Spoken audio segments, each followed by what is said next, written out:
ये जो विरासत है उस दौर से जुड़ी हुई है, बुद्ध की शिक्षाओं से जुड़ी हुई है, उनके उपदेशों से जुड़ी है, उनके ज्ञान से जुड़ी हुई धरती। लेकिन सर जिस तरह से अभी इस स्ट्रक्चर्स को हम देख रहे हैं ये तो काफ़ी प्राचीन और ऐतिहासिक है, लेकिन इसके पीछे में अभी ये जो भगवा कलर से एक मंदिर बना दिया गया है, तो हम देख रहे हैं कि जहाँ जहाँ बुद्ध के स्थान है वहाँ पर कहीं ना कहीं भगवाकरण जो हिंदुत्व की एक संस्कृति है वो स्थापित करने का प्रयास किया जा रहा है। तो कहीं ना कहीं ये जो देश की धरोहर है, जो संस्कृति है, उससे छेड़छाड़ नहीं है। स्तूपाज थे जिनको तोड़ तोड़ करके एकदम खंडित कर दिया गया है। यहाँ फेसर के पास एक जगह है जहाँ पर निरंतर जो है कि बुद्धकालीन जो ईंटें हैं उसको निकाली जा रही है, उसको ध्वस्त किया जा रहा है, उसको बर्बाद किया जा रहा है। सरकार यदि इन चीज़ों को लेकर के संजीदा होती तो उसको रोक लगाती, ये आर्कियोलॉजिकल सोसाइटी ऑफ इंडिया को वो दावत देती, वहाँ वो लोग आकर के उसका खनन करते, उसका संरक्षण करते। वहाँ पर जो है कि वो बाकी तमाम चीज़ों की बात करें, उमगा की बात करें तो ये मगध की धरती है, ये सम्राट अशोक के विरासत की धरती है, तथागत बुद्ध की शिक्षाओं की धरती है। यहाँ पर एक अपनी बहुत समृद्ध परंपरा थी, उसको कालांतर में समय के साथ लोगों ने उसको जो है कि धूमिल कर दिया, उससे लोगों का ध्यान भटका दिया, लोगों के ऊपर दूसरी चीज़ें परंपराएं लाद दी गई हैं। कई शोधकर्ताओं ने यहाँ उमगा में आकर के ये पूरे मंदिर को खंगाला है। एक पुरानी दूर दूर एक स्ट्रक्चर देख रहे होंगे, वो बहुत यदि लड़ने लगे, लोग फ्रेटर्निटी जस्टिस खोजने लगे तो सरकार के नाक के दम हो जाएगी। यही बात मैं बुद्ध के बारे में कहता हूँ। बुद्धकालीन विरासत, सम्राट अशोक की विरासत, जो वो जस्टिस की बात करते थे, न्याय की बात करते थे, सबके अवसर की बात करते थे, सबके हक की बात करते थे, इन बातों को यदि जमीनी स्तर पर एक आदमी तलाशने लगेगा तो सरकार भागती नजर आएगी। सरकार के पास कोई रास्ता नहीं मिलेगा बचने के लिए।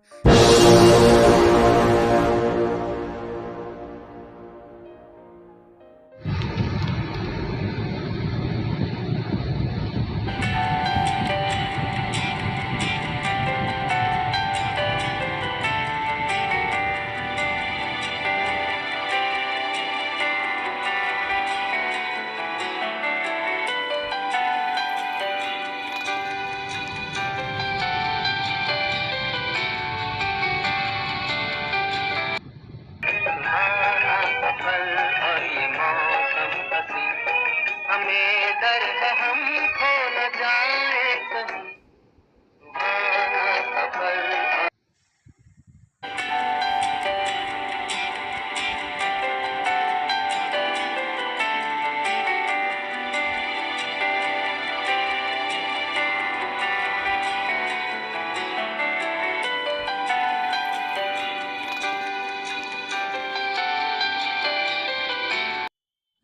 नमस्कार, आप देख रहे हैं एनबी न्यूज़ 24x7 नीलम बौद्ध के साथ। और साथियों, आज हूँ मैं बिहार की उस पावन धरती पर जहाँ पर कि आप नज़रें दौड़ाएंगे वहाँ पर आपको बुद्ध का इतिहास देखने को मिल जाएगा। और मेरे साथ में डॉक्टर जन्मय जी है, उन्हीं से जानना चाहूँगी सर, जिस तरह से हम यहाँ का जो वातावरण देख रहे हैं, किस तरह से जो पहाड़ी इलाका है, चारों तरफ बहुत सारी चीज़ें दिखाई दे रही हैं, एक मंदिर भी है और जो ये मंदिर हमें दिखाई दे रही है तो बहुत ही ऐतिहासिक है। तो सर इसके पीछे का जो इतिहास है वो वास्तविक इतिहास क्या है हमारे? कि आपने इसकी भौगोलिक स्थिति के बारे में बताया कि ये औरंगाबाद से तकरीबन 27-28 किलोमीटर की दूरी पर है और हम महज 65 से 70 किलोमीटर दूर हैं बोधगया से। बोधगया वही ज्ञान की धरती है जहाँ तथागत सिद्धार्थ गौतम बुद्ध को ज्ञान की प्राप्ति हुई थी बोधि वृक्ष के नीचे। और उनका प्रभाव जब दुनिया के तमाम देशों में है, पूरे एशिया पर उनका बहुत गहरा प्रभाव था, तो 60 किलोमीटर की दूरी पर क्या उनका प्रभाव नहीं होगा? ये पूरी जो धरती है मगध की धरती है, विरासत से भरी हुई धरती है और ये बुद्ध की धरती थी। बुद्ध के ज्ञान का असर बहुत दिनों तक था। कालांतर में लोगों ने अंधविश्वास पाखंड फैला करके बुद्ध के जो प्रतीकें थी उनको गबन कर लिया, जो उनके स्तूपें थी उन सबको जो है कि दूसरे देवी देवताओं के रूप में लोगों ने हस्तांतरित कर लिया, मैं तो ये कहूँगा। और आज हम यहाँ उमगा में है, उमगेश्वरी मंदिर है और ये मंदिर भी 12वीं शताब्दी के मंदिर है। इसकी जो शैली है, बनावट की शैली जो है, 12वीं शताब्दी में बनने वाले तमाम मंदिरों को जब इसे तुलना करेंगे तो आप पाएंगे कि बिल्कुल एक समानता है। यहाँ देव में भी एक मंदिर है, ये उमगेश्वरी मंदिर है, और एक दो और मंदिर है जो उस काल की बनी हुई है। उन सब के पत्थरों की जो बनावट है, उसकी जो टेक्सचर है और ये जो शैली है, ये बिल्कुल जो आप देखें कि 12वीं शताब्दी की बनी हुई मंदिरों से मिलती जुलती आपको यहाँ पर देखने को तमाम मिलेगा। और तो ये जो विरासत है उस दौर से जुड़ी हुई है, बुद्ध की शिक्षाओं से जुड़ी हुई है, उनके उपदेशों से जुड़ी है, उनके ज्ञान से जुड़ी हुई धरती। लेकिन सर जिस तरह से अभी इस स्ट्रक्चर्स को हम देख रहे हैं ये तो काफ़ी प्राचीन और ऐतिहासिक है, लेकिन इसके पीछे में अभी ये जो भगवा कलर से एक मंदिर बना दिया गया है, तो हम देख रहे हैं कि जहाँ जहाँ बुद्ध के स्थान है वहाँ पर कहीं ना कहीं भगवाकरण जो हिंदुत्व की एक संस्कृति है वो स्थापित करने का प्रयास किया जा रहा है। तो कहीं ना कहीं ये जो देश की धरोहर है, जो संस्कृति है, उससे छेड़छाड़ नहीं है? हाँ, देखिए ये बड़ी पुरानी परंपरा रही है। आप देखेंगे जितने भी विहार थे, जितने भी बौद्ध से जुड़े हुए जितने भी जो स्तूप थे, उन सब में आप आज गहराई से जाकर देखेंगे तो फ़ोटोग्राफ़ी वर्जित है। और जब आप माइक्रो लेवल पे जाकर के उसका एनालिसिस करेंगे तो देखेंगे कहीं न कहीं बुद्ध को ही कपड़ा पहना करके, बुद्ध को ही एक्स्ट्रा जो है कि आँख लगा करके, हाथों में कुछ और थमा करके, साड़ी पहना करके, सिंदूर लगा करके, उनका कहीं न कहीं एक तरह से ब्राह्मणीकरण कह सकते हैं। ये आपको बहुत जो है कि दृष्टिगोचर होगा ये सारे। तो इससे कोई मुँह नहीं मोड़ सकता है कि बड़े मंदिर जो हैं, बड़े जो मठ हैं, उन सबको आज मंदिरों में रूपांतरित कर दिया गया है।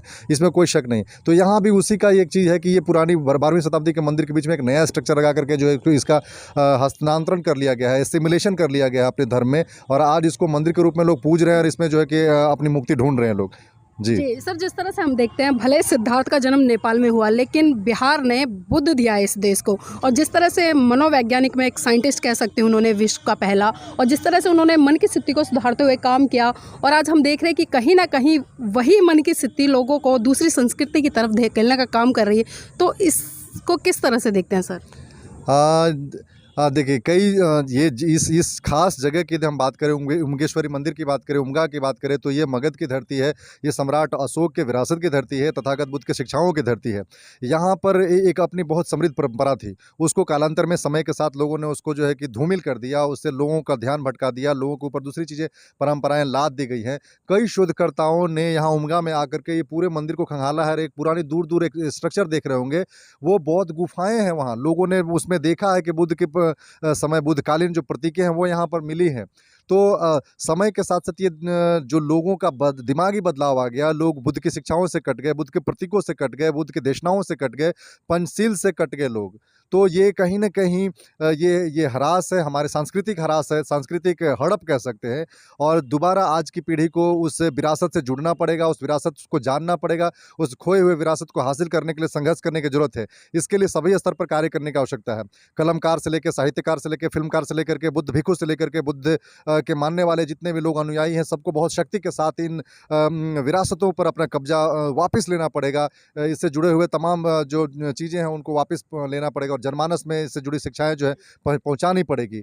तो ये हमारे साथ धोखा कह सकते हैं, इस धोखे से हमें निकलना पड़ेगा और हमारी जो खोई विरासत है उसको पुनः हमें प्राप्त करना पड़ेगा। सर, जिस तरह से अगर मैं भारत की बात करूँ तो भारत को पूरे विश्व में बुद्ध के विरासत के तहत जाना जाता है, बुद्ध के कारण जाना जाता है। लेकिन क्या बात है कि जो यहाँ की सरकार है, और ख़ासकर जो मैं बिहार की सरकार की बात करूँ, क्योंकि आपने जिस तरह से ऐतिहासिक पृष्ठभूमि यहाँ पर बताई है और यहाँ पर काफ़ी गुफ़ाएँ भी हैं और भी बहुत सारी चीज़ें हैं, तो सरकार की क्या भूमिका है इन चीज़ों को संजोने में? मुझे ये बात कहने में संशय नहीं हो रहा है कि जिस प्रकार से बिहार जो है कि बुद्ध की भूमि रही है, सम्राट अशोक की भूमि रही है, चंद्रगुप्त मौर्य की भूमि रही है, उस हिसाब से सरकार की बड़ी उदासीनता रही है। सरकार ने कभी ऐसे बड़े महोत्सव नहीं कराए जो बुद्ध के प्रतीकों को स्थापित करने वाला हो। सम्राट अशोक को लेकर के कभी कोई ऐसी धर्म यात्रा नहीं निकली, ऐसा कोई भी कार्यक्रम नहीं हुआ जिसमें कि वो उस विरासत पे नाज कर सके। तो हमें लगता है कि सरकार की बड़ी उदासीनता है, और बिहार के कोने-कोने में, मैं औरंगाबाद में कह रहा हूँ, औरंगाबाद में आप पता करेंगे, इतिहास के पन्नों को जब पलटेंगे तो ये तो बोध गया तो से तो प्रारंभ होता है। आप सासाराम में, आप पलामू के खंडरों में देखिए, आप यहाँ मदनपुर में देखिए, और यहाँ आप आमस एक जगह है, आप यहाँ पर रफ़ीगंज एक जगह है। इन सभी जगहों पर बुद्ध के संकेत आपको खुद मिलेंगे, बुद्धकालीन आपको जो प्रतीकें हैं वो मिलेंगी। कई यहाँ पर जो विहार थे, कई स्तूपाज थे जिनको तोड़-तोड़ करके एकदम खंडित कर दिया गया है। यहाँ फेसर के पास एक जगह है जहाँ पर निरंतर जो है कि बुद्धकालीन जो ईंटें हैं उसको निकाली जा रही है, उसको ध्वस्त किया जा रहा है, उसको बर्बाद किया जा रहा है। सरकार यदि इन चीज़ों को लेकर के संजीदा होती तो उसको रोक लगाती, या आर्कियोलॉजिकल सोसाइटी ऑफ इंडिया को वो दावत देती, वहाँ वो लोग आकर के उसका खनन करते, उसका संरक्षण करते, वहाँ पर जो है कि वो बाकी तमाम चीज़ें स्थापित करते जिससे बुद्ध कालीन जो चीज़ें हैं उसको बचाया जा सके, सुरक्षित किया जा सके। इन चीज़ों का पहल नहीं हो पाना, बुद्ध की विरासत को मिटाया जाना, बुद्ध की विरासत को सामान्य खंडहर समझ करके उसको ध्वस्त किया जाना, और सरकार की चुप्पी, ये जताता है कि कहीं न कहीं इसको लेकर के सरकार संजीदा नहीं है। सरकार जो है कि बुद्ध के विरासत को लेकर के, सम्राट अशोक की विरासत को लेकर के, चंद्रगुप्त मौर्य की उस सशक्त पहचान को कहीं न कहीं वो हल्के में ले रही है, और ये बड़ा दुखद बात है। जी, सर ऐसा सरकारें क्यों करें? अगर हम बुद्ध की आइडियोलॉजी की बात करें, उनके सिद्धांतों की बात करें, वो मानव एक समान की जो आइडियोलॉजी है वो देती है, करुणा, मैत्री, भाईचारे का संदेश देती है। तो इन चीज़ों को स्थापित करने में आखिर सरकार को क्या दिक्कत है? डरती है क्या बुद्ध से? संविधान हमारा इतना अच्छा है, इक्वलिटी, फ्रैटर्निटी, जस्टिस की बात करता है। जी। संविधान को लोग लागू क्यों नहीं करते हैं? संविधान को लागू करने में उनको दिक्कत क्या चाहिए? संविधान को लागू करने में दिक्कत यही है कि लोग इक्वलिटी के लिए यदि लड़ने लगे, लोग फ्रेटर्निटी जस्टिस खोजने लगे, तो सरकार के नाक के दम हो जाएगी। यही बात मैं बुद्ध के बारे में कहता हूँ। बुद्धकालीन विरासत, सम्राट अशोक की विरासत, जो वो जस्टिस की बात करते थे, न्याय की बात करते थे, सबके अवसर की बात करते थे, सबके हक की बात करते थे। इन बातों को यदि ज़मीनी स्तर पर एक आदमी तलाशने लगेगा, तो सरकार भागती नज़र आएगी। सरकार के पास कोई रास्ता नहीं मिलेगा बचने के लिए। इसलिए सरकार गाहे-बगाहे लोगों को घुमा-फिरा करके, लोगों के बीच में विद्वेष पैदा करके, लोगों में बाँट-चीत करके, लोगों के बीच में धर्म लगा के, जो आसान रास्ते पे लोग चलते जा रहे हैं, उसी रास्ते पे लोगों को धकेल करके लोग जो है कि सरकारें जो है कि अपना एक तरह से बड़ी जिम्मेवारी से भाग जाती है। हमें तो यही लगता है। इसलिए लोगों को ही अपनी जिम्मेवारी पहचाननी पड़ेगी और जो खोई हुई चीज़ें हैं, जो मुश्किल में पड़ी हुई चीज़ें हैं, उनसे निकाल करके लोगों को आगे लेकर के बढ़ना पड़ेगा। बहुत-बहुत धन्यवाद सर आज इस महत्वपूर्ण चर्चा में हमारे साथ जुड़ने के लिए और बेसिक यहाँ का जो स्थान है उसके बारे में जानकारी देने के लिए। और खासकर साथियों हम देख रहे हैं कि तमाम देश में इस तरह के जो हालात हैं वो देखने को मिल रहे हैं। जो बुद्ध की धरोहर है या सम्राट अशोक के द्वारा जितने भी स्थान जो बुद्ध आइडियोलॉजी से आपको जोड़ने का काम करते हैं, उनको कहीं न कहीं आज की सरकारें दबाने का काम करें। लेकिन सवाल बहुत बड़ा ये खड़ा होता है कि आखिर जब हमारे देश के माननीय प्रधानमंत्री जी विदेश में जाते तो बड़े गर्व से कहते हैं कि मैं बुद्ध की धरती भारत से आया हूँ, लेकिन बुद्ध की धरती भारत में ही वो बुद्ध की विचारधारा से लगातार युद्ध करते नजर आते। तो ये भी कहीं ना कहीं भारत देश के लोगों को समझना पड़ेगा, सोचना पड़ेगा कि जिस बुद्ध का नाम लेकर आज करोड़ों अरबों रुपए जो रेवेन्यू है बाहर से आता है, लेकिन उसी रेवेन्यू को जहां लगाना चाहिए वो वहां नहीं लगता है। तो साथियों आप देखिए कि जिस धरोहर के कारण भारत एक विश्व गुरु का दर्जा प्राप्त हुआ और आज भी कहीं ना कहीं जिस धरोहर के कारण भारत को विदेशों में जाना जाता है, लेकिन आज भारत की ही सरकारें उस विरासत को, उस धरोहर को कहीं ना कहीं धूमिल करने का काम करे। तो ये जो जागरूक लोग हैं उनकी नैतिक जिम्मेदारी बनती है कि इन धरोहरों को बचाने के लिए यथासंभव जो हो सके वो प्रयास करना चाहिए और देश के लोगों को सच्ची विरासत और सच्ची संस्कृति से रूबरू कराने का काम करना चाहिए।